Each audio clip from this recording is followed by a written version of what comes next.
करत ही उनके बहुहर रानी और अपने बेटवा के सिखा पढ़ा भेज दी परदेश। लेकिन बहुहर रानी का करत ही एक दिन बीते देखा दुई दिन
दोनों जनी के बीच में एक बुढ़िया माई रहे करे लगे जाए लेकिन कहाँ कहाँ कहीं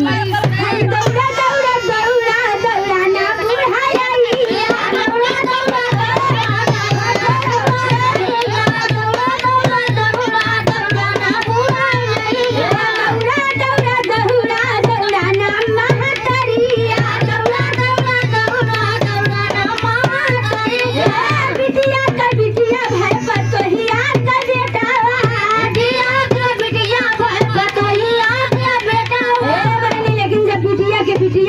बतहिया के बेटवा हो जाए तो बूढ़ा अम्मा का करत ही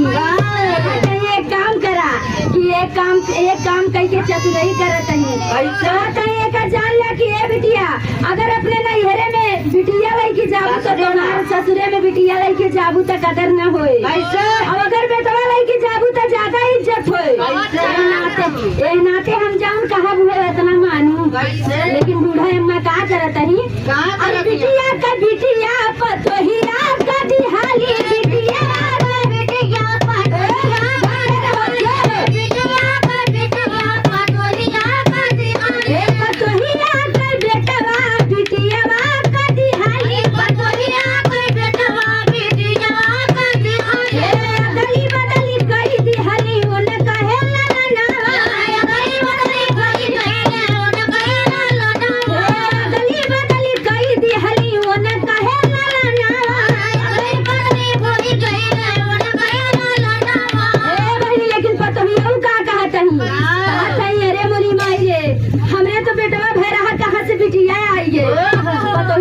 सोच में पड़ गई बूढ़ा अम्मा कहा तही कि तोहरे बिटिया भाई बा हमरे बिटिया के बेटवा भाई बा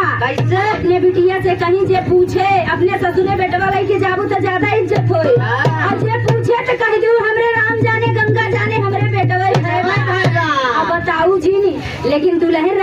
सोच में पड़ी है और घूम घूम के गांव देश में बतावत ही दुल्हन रानी का कहत ही अरे राना परवसी से बता मैं दुल्हनिया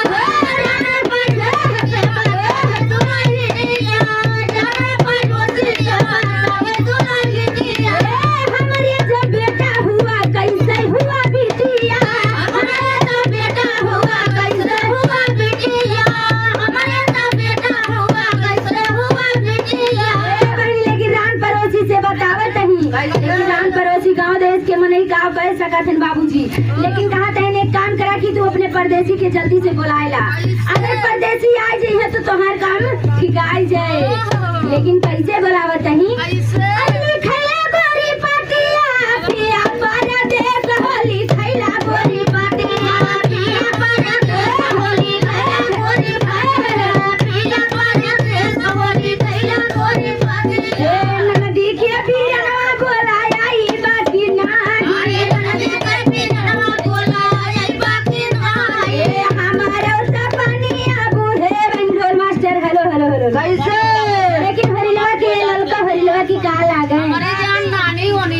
हरिलवा की नानी जी की तरफ से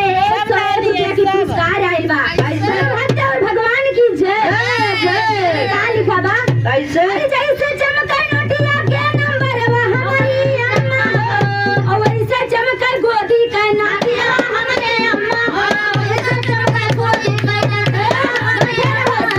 वैसे चमका गोदी का नाटिया हमरे अम्मा ए बनी लेकिन परदेसी की अपने बोलावत ही दुल्हन रानी तक का कहत है अरे लिखला गोरी पतिया पिया बारा देश होली कैला गोरी पतिया पिया बारा देश होली कैला गोरी पतिया नदी के बीरनवा बोलाई आई बाकी ना नदी के बीरनवा बोलाई बाकी ना हमारो तो पानिया बुझाई बाकी ना हमारो तो पानिया बुझाई बाकी ना हमारो तो पानिया बुझाई बाकी ना लेकिन चाची की तरफ से 50 रुपया की पुरस्कार आयल बा लेकिन चाची जो ने हम अच्छे रही तू भले रहा लेकिन का होत बा लिखला गोरी पतिया पिया बारा देश होली कैला गोरी पतिया पिया बारा देश होली कैला गोरी पतिया जल्दी टीका सवा कटावे परदेसी जल्दी टीका सवा कटावे परदेसी मालिक से छोटी मांगैया वैरा जगरवा मालिक से छोटी मांगैया वैरा जगरवा एक बनाया वै देखा दूरी बनवाया एक बनाया वै जाय जाय कोस गलैया राजा दूरी बनवाया बत्ती सरिया बनवा पहुंच गईले घरवा बत्ती सरिया बनवा पहुंच गईले घरवा ढोल मास्टर लेकिन जब जान ली बुढ़िया अम्मा की हमारे बेटवा आई गए लेकिन का करत ही बड़े आदर से बड़े भाव से इज्जत करत ही अपने पूजा के कैसे करत अरे ठंडी ठंडी पनिया लइके दौड़ल ओने पे मई ठंडी ठंडी पनिया लइके दौड़ल ओने पे मैया ठंडी ठंडी पनिया लइके दौड़ल ओने पे मैया जन में पिढ़ैया लइके दौड़ल ओने पे बही जनना पिढ़ैया लइके दौड़ल ओने पे बही राम मोरे पुतवा पिया ना ठंडी पनिया राम मोरे पुतवा ठंडी पनिया हरे कुसलिया बतावा महतरिया हरे कुसलिया बतावा महतरिया बहन लेकिन का होत बा बड़ी चतुर है अपने बेटवा से का कहत है कहत है मैं एकदम साफ साफ बताऊं कि हमरे मालकिन के का भय बा लेकिन अम्मा का कहत है ए बेटवा राम जाने गंगा जाने अपने कंठी कसम खाए के बतावत है इधर धरती ऊपर आसमान तेकरे बीच में हम बोलत है कम्मा कौन बतावत हूँ का अरे 6 महीना हमका भाई भगती छवे महीना हम भाई भगती 6 महीना हमका भाई भगती तनिक गलत ना बताई बरी मोरे बेटावा तनिक गलत ना बताई बरी मोरे बेटावा बिटिया का बेटा हुआ तोहरे हुआ बिटिया बिटिया का बेटा हुआ तोहरे हुआ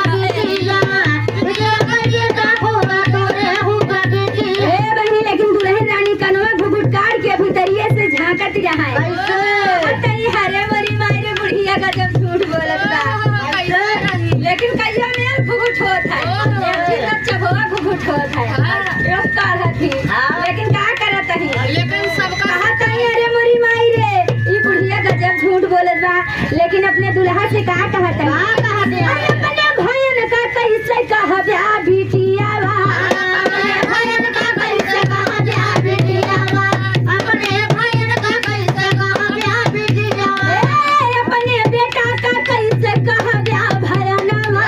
अपने बेटा का कैसे कह ब्या भयनवा अपने बेटा का कैसे कह ब्या भयनवा जल्दी परधान का बोलावा परदेसिया जल्दी परधान का बोलावा परदेसिया आवे परधान बाबू करे फैसला आवे परधान बाबू करे फैसला बहन लेकिन का होत बा मीटर दूरी पे रामलाल चौधरी के घर रहा है परदेसी चल के वहाँ पे पहुँचाता है तो देखा है कि चौधरायन रामलाल के मेहरारू चौधरायन डबल बीरा पान खाए ठंडी भरक चुकली देखे बैठी रहे गदर गदर ताकत रहे हमरे चाची के नाय पलकियों में भागे लेकिन का करत ही पसराई ले रही तू का देखे ता हे हो लेकिन चौधरायन का कहत है कहते ने चौधरायन तोहार चौधरी कहाँ गए लेकिन इतने में का कहत है चौधरायन रानी थोड़ी साइड हो जाए चौधरायन रानी का कहत है कहने चाची तोहार चौधरी कहाँ गए लेकिन उतनी में चौधरायन रानी डबल बीरा पान खाए ठंडू भरे चुगली देह बैठी रहा हमारी 50 से पूरा कुर्ता लाल हो गया लेकिन चौधरायन अपने सैया बलमुआ के किसी ने कहा बतावत है अरे 6 महीना भाई मरे काका कहे तोहरे अगले महीना काका कहे तोहरे तेरे अगले महीना काका कहे तोहरे तेरे अगले महीना सैया कहे हमरे तेरे अगले महीना सैया कहे हमरे तेरे अगले महीना सैया कहे हमरे बहनी लेकिन का करत ही कैसे बात जब सुन लेहन परदेसी तो उनसे कुछ दूर पे जाता है तो उनका बिटिया मिल गए मैंने बच्ची अपने बाबू जाना थू लेकिन उनका बिटिया का कहा तनी हाँ जानी थे लेकिन कैसे बतावे तनी अरे दादा कहे हमारे दोनों फुट गई ले नया नवा दादा कहे हमारे दोनों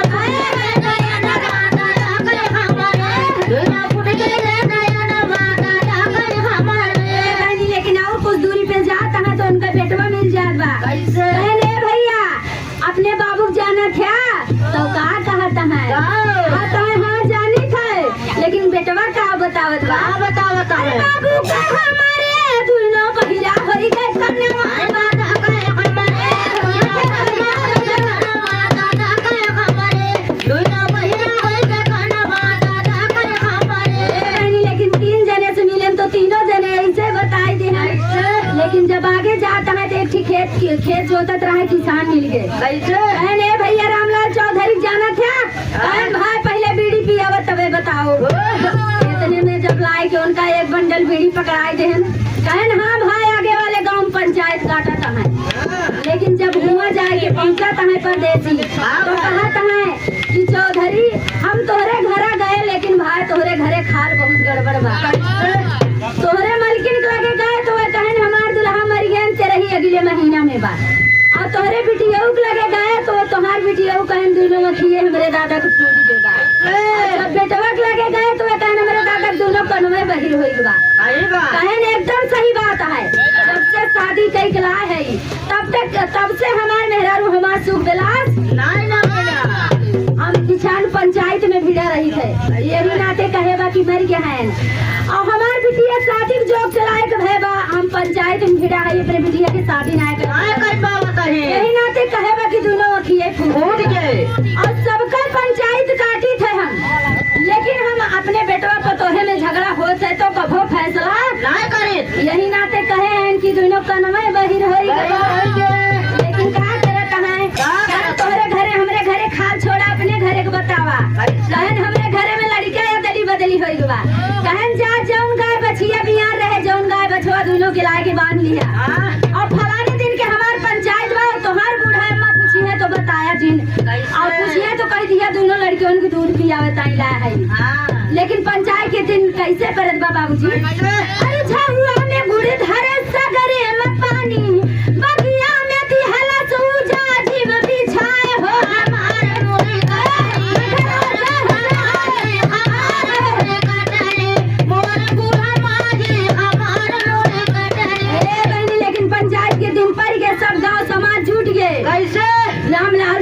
माई कहन के एक काम करा, जा जौन गाय बछिया बियान बा जौन गाय बछवा दोनों के अलगे अलगे दूध कटोरिया में ले दिया हमार भिंडी। अरे कहाँ हम भिंडी है ये तनी बड़ी तुमन बतावा जा नहीं भिंडी नहीं है तो का कर रोई हूँ तो का भात छोड़ जाबू ऐसे बोलू। अच्छा अपना कहाँ डराइए लेकिन का होत बा का होत बा कहने एक काम करा, दोनों के दूध अलगे अलगे मंगाए के और गैया के जोख लेन कहे जाए पतोहिया बिटिया के दूध लावा सारिया लिखिया लिखिया दोनों के दूध हवा मंगावा दोनों के दूध हवा तेरे जुआई से जो करिया है मोटा दूध हो करिया है बेटा करिया है पातर दूध हो करिया है बिटिया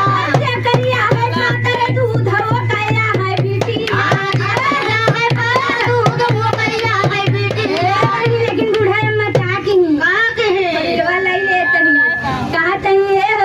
ए हमार भैया ले अपन बेटवा खिलावा तू। और हम सोचत रहे कि अलगे भाई देखनी महदा की ना यही नाते अनजागत रहे यही नाते बेटवा ऐसन काम के है। लेकिन का करत है दुल्हन से का कहता है परदेसी कैसे है भैया एक काम करा कि अपने दुल्हन की छोड़ दे तू जा परदेश कैसे अम्मा कहीं ए माई एक गाय गए तो लड़के है आलोक कह दूँ अब की गाय जा तो मेहरुए गायब कह देबू। लेकिन